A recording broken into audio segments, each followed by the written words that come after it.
Hello, everybody. It's Flesson19, and as expected this week, we have 1.5.7.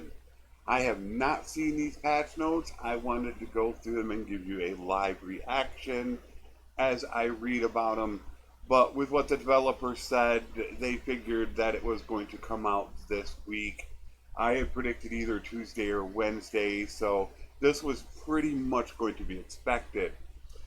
I have no idea what's in the notes. Let's hope that they have a couple things in particular, including the death bug, the terrible memory leak, and if possible, skills including a roguery fix, and hopefully one or both of our last skills that need to be updated, which would be engineering and charm. So without further ado, let us get to it. Alright, first we have a bunch of crashes. So they fixed crash occurred after Tactos was rescued by the main hero in the tutorial phase, when a player tried to enter some Empire villages, during scene loads due to the navigation mesh, while recruiting a mercenary company from a neutral army, after attacking caravans or villagers as a mercenary. I had started that on my rogue build. I had not experienced that though. Related to press and hold function when picking up items with the F key. That caused the game to crash during barter. That I did have. It was not with the auto barter, but it was when you would try to input a manual number. That I did have. And one that occurred when a companion was solving the Help with Outlaws quest that I did see on the forums. Performance fixed a rendering of snow on some places of the world map. Hopefully they might be talking a little bit. I'm assuming it's going to be more of the Sturgeon and Botania, just snow on the campaign map. Unfortunately, not the specific map in Botania that's been causing problems. Fixed the memory leak which occurred after entering a battle. Unfortunately, that doesn't sound like the memory leak we've had. Hopefully it is. Memory allocation optimizations were made on the campaign map to reduce frame rate drops. I'm assuming that's the map stuttering, so let's hope that's what that is, and that is taken care of. Campaign performance improvements. Save and load. Save time has been reduced slightly, and save game optimization. It wasn't that much of a problem without the memory leak, but let's hope there's a little significance to it. Localization, minor text fixes, Turkish language update, and Chinese language update. The art. Added 2 new Sturgeon light armors, a new Botanian scale armor, visual improvements to 2 swamped and 1 highland battle terrain. I do have to say, some of the new maps that they put out in 1.5.6 are absolutely gorgeous. I do have to give Tailworld a big thumbs up for that. Visual improvements on some Botanian houses, fixed various armor clipping issues, visual improvements on Valandia arena models, various improvements on various interior building models. Fix the bug that caused beggar agents to spawn more than there were seen beggar spawn points. Improved player clan member spawning locations in settlements. Various village improvements. Improvements on some materials and textures. Fixed clipping issues on some helmets. Animations. Fixed the problem that caused agents to walk unusually fast in some scenes. That is definitely something I had. That was especially in bandit bases. You get Radagos, your wife, your big brother. They would be so fast, they would always outrun everybody and die. UI. Map conversations now support voice lines. Improve the information shown in the Kingdom Thief tab. That will be very interesting to see. Text input queries now autofocus on the input automatically. No need to click on the input anymore. Moved estimated GPU memory usage to the right side for better presentation. Added keyboard gamepad shortcuts to custom battle and save load screens. separated performance options in different categories to better represent these options. Overall quality option is now at the top.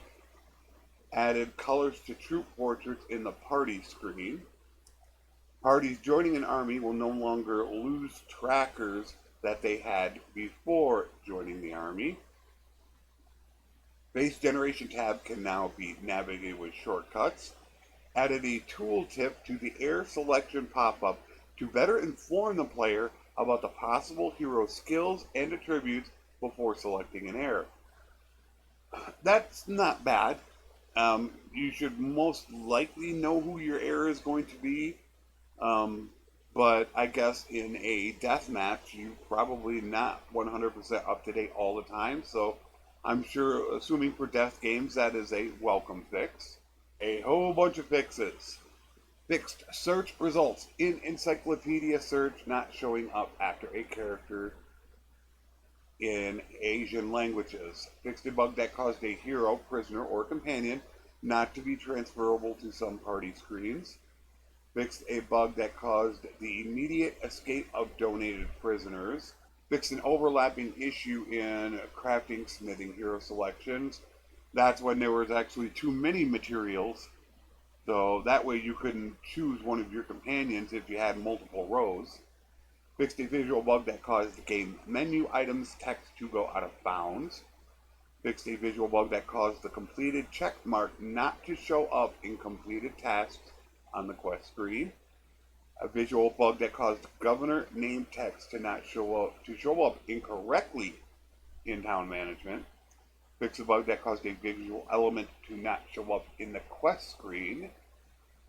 Fixed a bug that caused the "you're leaving loot behind" warning to show up in caravan trade inventory screens. That I had not seen. Fixed a bug that caused the wall level icon to not show up on the settlement overlay. Fixed inconsistent hero portraits in the town management governor selection.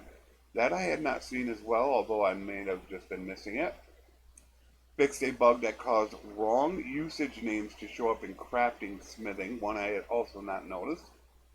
Fixed a bug that caused the main hero to not be selected as default in the character development screen after an error takes over.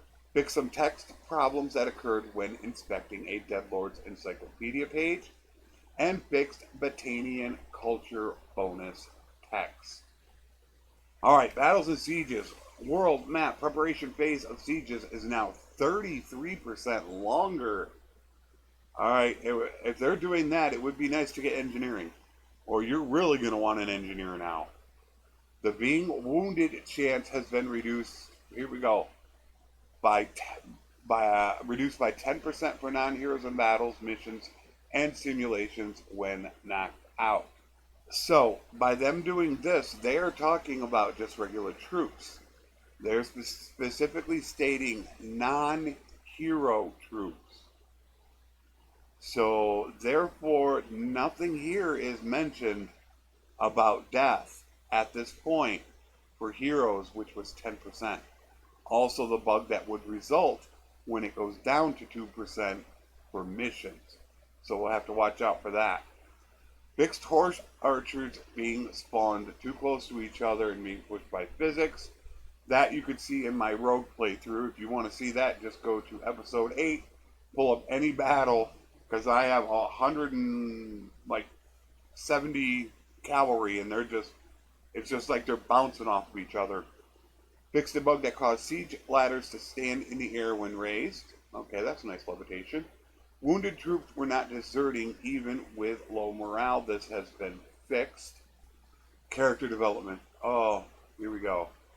Implemented 31 new engineering campaign side perks. There we go.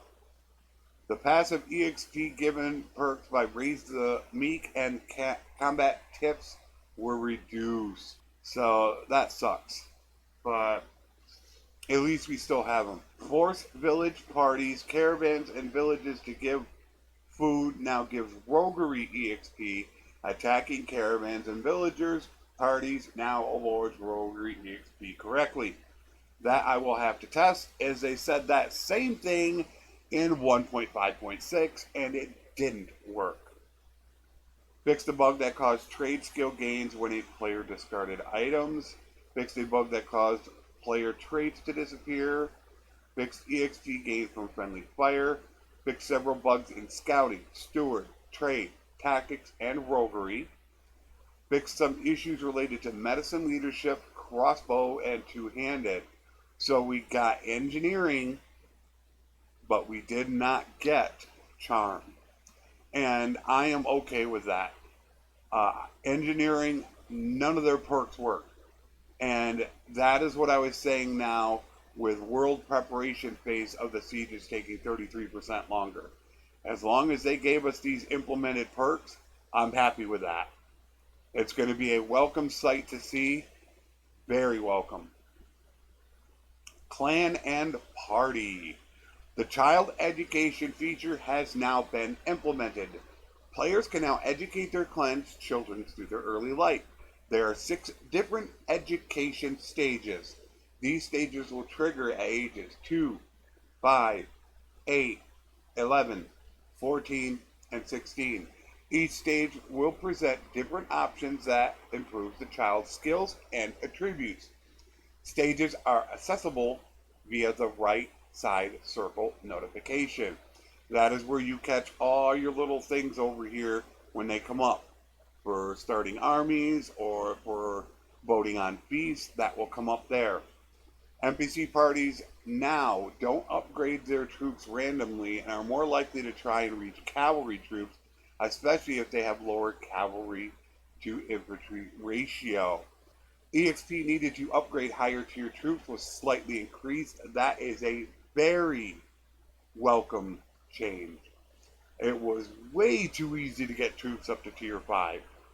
Fixed a bug that allowed the main hero to take a disbanding party to his or her army. I do remember that because I had that happen when my brother became heir. When my character died, his party was manually moving back to our city. Fixed a bug that didn't allow the player to assign his wife or the husband as a governor and see his or equipment. Did some fixes related to clan member location details, waiting in settlement, going to a settlement in the clan tab. Fixed incorrect income calculations on the clan screen. And yeah, there were some pretty big ones in there, I can tell you that. I had seen. Alright, fixed the bug that allowed the companions to die while death was disabled. I heard that from somebody in my channel yesterday. He actually was having that problem, and he didn't think that, he thought that he had it disabled. So he might have been right the whole time. Fixed a bug that prevented castle governors from gaining steward experience. That is very welcome. They should be gaining that. The only thing we're missing now is leadership. It is pretty much easy for a companion to learn any skill now, but I believe leadership. Fixed the kingdom eligible tier showing less than the actual value bug. So I'm guessing that it was not showing it correctly. The clan tier. Armies. Fixed the bug that caused parties in the armies to recruit from raided villages. You know, I thought they had put that in 1.5.6 as well. I thought for sure they did that. This is the second time. Same thing with roguery. It's like they didn't get that fixed. It was raided. You could just walk up there. You couldn't recruit, but they could. Kingdom and diplomacy. We should see a few changes in here. There were too many war and peace declarations, and average war duration was short. The war duration is now a bit longer. That is 100% true. There were way too many wars, and then you could peace out very quickly. There should be less wars and more drawn out. Factions which lost territories were usually requiring high tributes to establish peace or were declaring new wars while already being in one.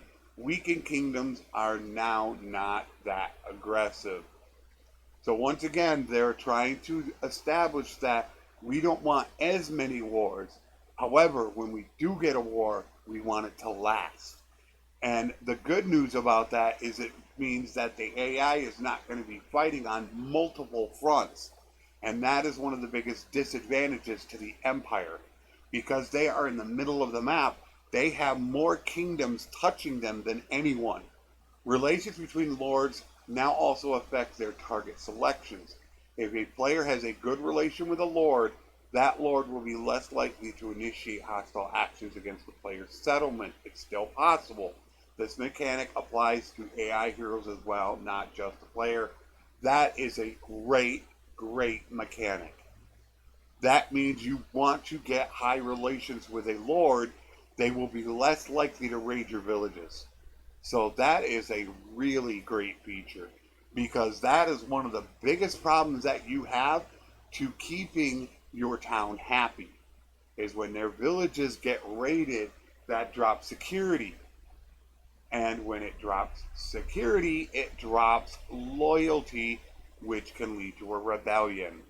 All right, now this is a big part. I saw Mexico talking about this. Having cavalry troops within the party provides a speed bonus. The maximum speed bonus achieved through that has been reduced to 40% from 60%. The effect of this bonus caused Kuzite factions to snowball due to the parties having a higher cavalry to infantry range ratio in comparison to other factions. This change will help reduce that snowballing, which meant that the Kuzite could get across the map faster than anyone. They could attack anyone that they wanted to. They basically got to choose their own battles when and if they wanted to attack and if they wanted to escape. Rebel clans are now unable to marry and give birth to children while they are still rebels. That is a very good feature. I think it was causing way, way too many people to be born in the map. Grazer writes default policy of Kuzite was changed from +1 loyalty and +1 militia to +0.5 loyalty and -0.25 health. I know they had talked about this in great detail on the forums. With the previous patch, banner colors of some minor factions were unintentionally inverted. This problem has been fixed. Clan tiers are now rebalanced in order to make a bell curve between tiers 3 and 4. Fix some bugs related to character relations after the rebellion started. Economy and trade. Okay, workshop profits were decreased because of a bug in the last patch. This has been fixed. If you remember in 1.5.5, everything shot up. And then in 1.5.6, they plummeted. So they're saying this has been fixed, which now you should have higher incomes. Fixed a bug that caused security to affect settlement taxes unintentionally. Fixed a player crafted items piling up in towns. Yes, you would craft and they would just do all over the place. Fixed a bug that prevented castles from getting the tax bonus from the toll collector. So they are still working on castles to let you know that there are some things in the works to try to make them a little more relevant. Settlement actions, villages, towns, castles, and hideouts. Notables were starting with too much power. Nearly all had 200 plus power, which were powerful. This has been balanced. 20% are now powerful, while 60% are influential. I had noticed that there were a lot more noble lines all over the place. The probability of NPCs parties raiding villages has been slightly reduced. That is a welcome change. I think it's one of the most annoying things. All right, here it is. This is what I was talking about with troops. The Constellan Office project now gives 10, 20, and 30% wage reduction to garrison troops. This is how you're going to go ahead and reduce the wage reduction in your castles. So what you are doing is you are getting more money here, you are getting a wage reduction here. It is trying to make the castles more relevant and wanted now. Gold gained in arena practice is now updated correctly. Fixed giving tournament weapons as a tournament prize bug. Fixed the bug that caused governors to be missing in their governed city. Fixed the bug that caused the player to get stuck between siege and campaign mode after clicking continue siege preparations. Fix the bug where the Empire construction bonus didn't apply due to governors, so they were not stacking. Governors are extremely important, especially for building. I made a video on that. I highly suggest you check that out in my tips and tricks videos. Governors are super important. Quests and issues. Fix the bug that caused some quests to give multiple rewards. I will assume right now that they are talking about Caravan Ambush. Be advised of that. I have that in my top 3 video. I'm going to have to test that out. Pretty sure that's going to be it. Fix the bug that increased the criminal rating with a neutral clan after the disrupt supply lines quest caravan had been attacked by the main hero. Fix the bug that started a war with a neutral clan after the direct supply lines quest caravan had been attacked by the main hero. Escort Merchant Caravan quest did not fail when the main hero took their gold or goods. This has been fixed. I guess so you can get it to spawn. Alright, Caravan Ambush. Quest Raider characters will be counted as bandits in... Oh, wow. Landowner needs manual laborers. What they did was they took regular bandits out of the Caravan Ambush quest, and they put these 2 different types in there, mounted, pillager, or something like that. They did not count for manual laborers, and that's why I thought they got rid of them in the first place, because they were just piling up all these bandits and taking them to the laborers quest. So by them putting them back into being allowed to be used, what that tells me is they got rid of them because they didn't want you easily collecting bandits to convert them with the leadership skill. Fix the bug that caused trained troops to be in the player's party even though the player sent them back to the quest giver. Fixed Art of the Trade quest dialogue bug that overrode other quest dialogues. Fixed Lord Wants Revival Captured quest bug that occurred when the quest NPC was in the army. Fixed some inventory and related problems in the gang leader need weapons. Yeah, I've been hearing a lot about gang leader need weapons. A lot.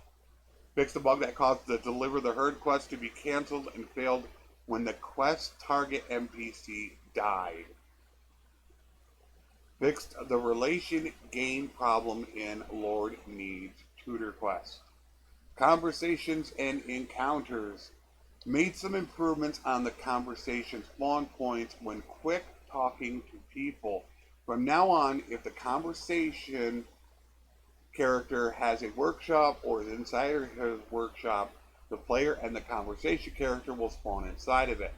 If the conversation character is inside a common area, the player and the conversation character will spawn near the common area. This also fixes some weird camera bugs in the Family Feud quest. Please note that some of these scenes do not have the required spawn points and will be getting them with the upcoming patches. So you still might notice some of that, but it's going to be fixed soon. Fixed a dialogue loop problem when talking to a ransom broker in the tavern. The problem of low-tier troops showing up in conversations has been resolved.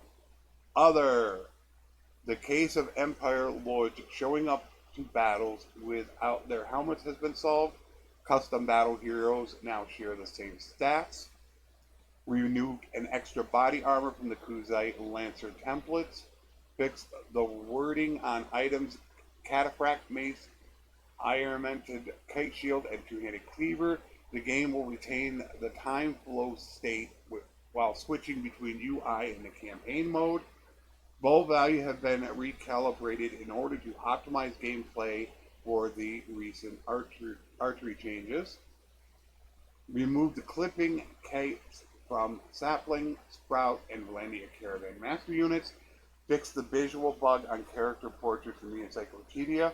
Rearrange the order of voiced lines and added encyclopedia entries. Multiplayer, I do not normally run through multiplayer as I am not a multiplayer person.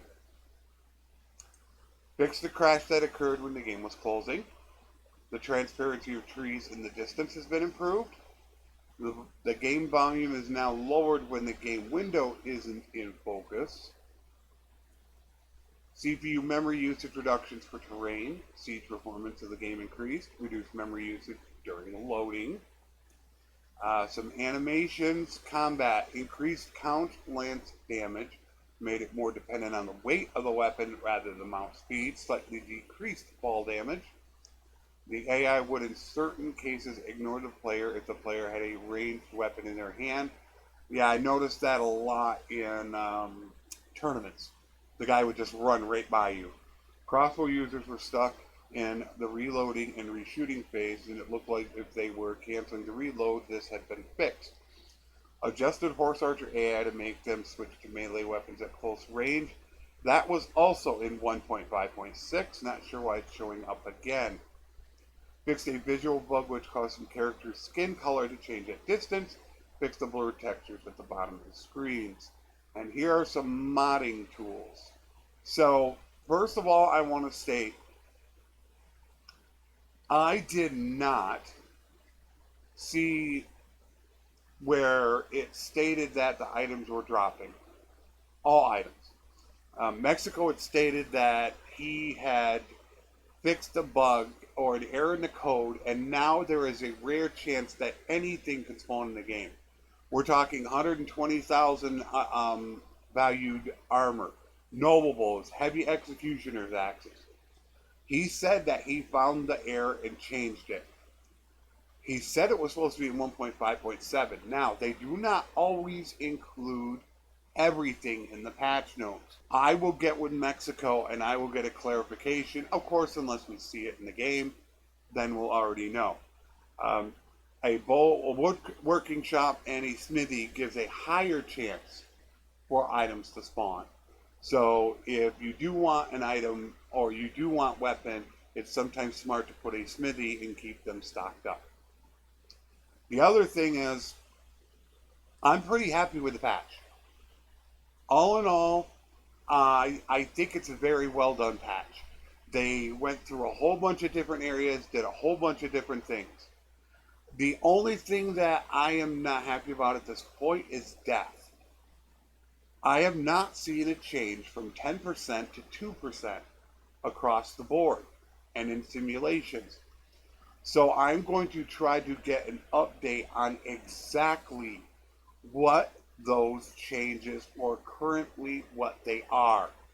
Because they were different for us, for simulations. They were supposed to change it to 2%.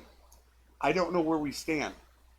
And I don't really have seen anyone or any other YouTuber be able to say that, yeah, this has been changed for every single situation. Because you have three different situations. You have player run battles, you have simulated battles, and you have missions. Missions are completely different, a different mechanic. So all three of those are different. So are all three of them all the same at 2% as they intended to be? That I will go ahead and find out. So very, very well done. I'm going to save some of the in-game stuff for Italian Spartacus. He does it very well covering stuff like that, and he will cover a lot of the in-game changes. What I'm going to do is I'm going to go do an update on the engineering skill tree so we can see what that is, because I know there are a lot of people that do not get the game right away. So they can take hours to get in and want to see what those are going to be. So all in all, I think very good changes. If we don't get too many bugs right now, besides the death bug, I'm pretty happy with it. And at this exact moment, I'm going to give Tail World a thumbs up on this one at the moment. So I will see you guys hopefully soon in game. As always, take care and thanks for watching.